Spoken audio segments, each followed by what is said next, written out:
perkawis wewados Kanjeng Prabu.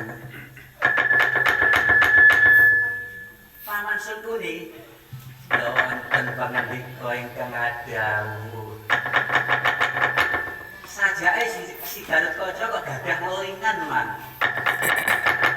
Inggih. Garutkaca, Garutkaca. Kula wonten pangandika ingkang adhawuh yang patih.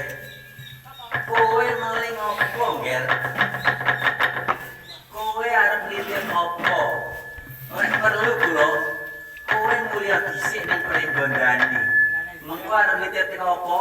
Mengko tak cangkingi ngono. Welingan kula menika mboten arupi barang ingkang saged dipunbeta yang patih. Lah apa? Welingan kula menika arupi rembag ingkang wewados. Pakmu.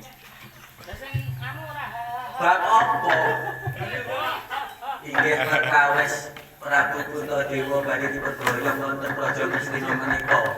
Kula boten nglilakaken menawi wong Puntadewa dipun goyong boten diderekaken prajurit Ngamarta.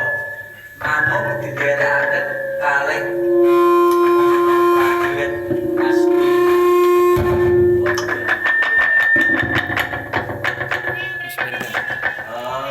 Dene kuwi tok.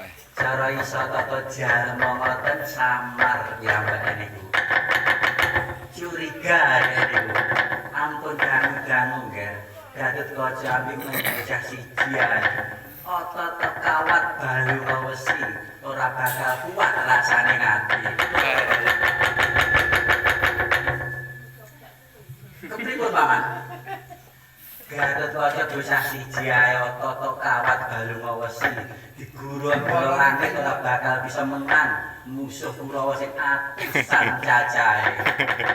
Ampun dangu-dangu nggih, Garutkaca dosah siji dan diringkes ngoten kemawon.